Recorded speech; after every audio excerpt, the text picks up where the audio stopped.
కుమ్మరి సంఘం నాయకుడు.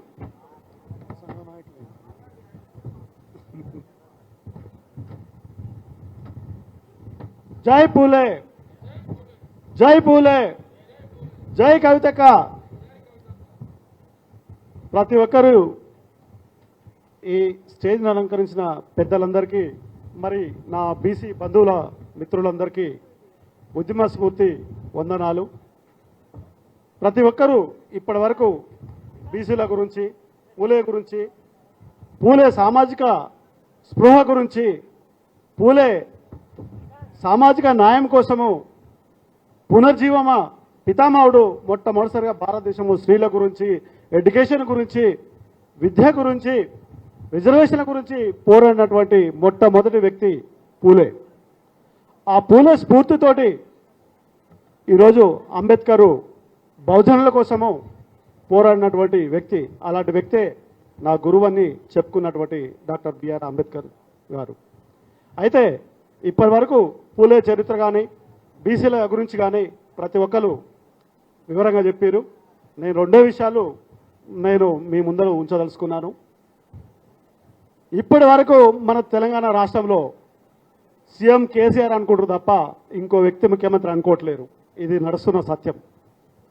ఇంకోటి, ఈరోజు తెలంగాణ చరిత్ర లేకుండా చేస్తా అంటున్నాడు. కాకతీయుల చరిత్ర ఎవరిది? కాకతీయ తోరణాలు ఎవరి? గోలుకొండ ఎవరిది? చార్మినార్ ఎవరిది? ఎవరి చరిత్ర లేకుండా చేస్తావు నువ్వు? కాకతీయ సామ్రాజ్యం బీసీలది కాదా? గోల్కొండ సామ్రాజ్యం బీసీలది కాదా? చార్మినార్ ముస్లింలది కాదా?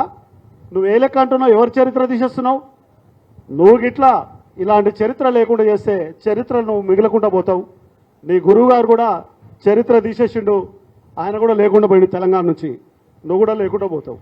సో కాబట్టి కవితక్క నాయకత్వం, నేను రెండో విషయాలు, కవితక్క నాయకత్వంలో తెలంగాణ ఉద్యమంలో నల్లగొండ జిల్లా నుంచి కవితక్క జాగృతిని స్టార్ట్ చేసింది, ఉద్యమం స్టార్ట్ చేసింది. మళ్ళా అదే నాయకత్వంతో, అదే పట్టుదలతోటి కవితక్క ఏదైనా పట్టుకుందంటే సాధించిందాకా వదిలిపెట్టదు. ఎగ్జాంపుల్ జాగృతి. జాగృతి తెలంగాణ ఉద్యమంలో ఎన్ని పోరాటాలు చేసిందో మనందరికీ తెలుసు. సో కాబట్టి కవితక్క మన బీసీల కోసం, బీసీల వాటా కోసం పోరాడుతుంది. ఆమె స్ఫూర్తితోటి మనందరము ముందుకు నడవాలి. తెలంగాణలో మన భారతదేశానికి నాంది పలకాలి. బీసీల ఉద్యమం ఇక్కడి నుంచి స్టార్ట్ కావాలి. 42% బీసీల వాటా కావచ్చు. రాజకీయాల్లో, ఉద్యోగాల్లో, ఎడ్యుకేషన్లో కానీ 42% కాదు 50% కావాలని కొట్లాడాలి మనము. ఇంకోటి ఏంది, కర్ణాటకలో 42% అమలు చేస్తారు, మన దగ్గర ఎందుకు అమలు చేయరు?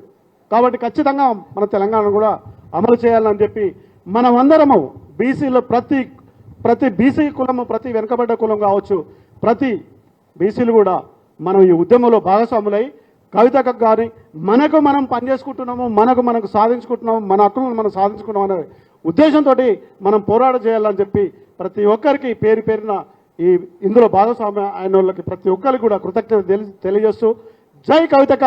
ఈ అవకాశం ఇచ్చినటువంటి గౌరీశంకర్ అన్న గారికి నేను కృతజ్ఞతలు తెలియజేస్తున్నాను. జై తెలంగాణ, జై కవితక్క.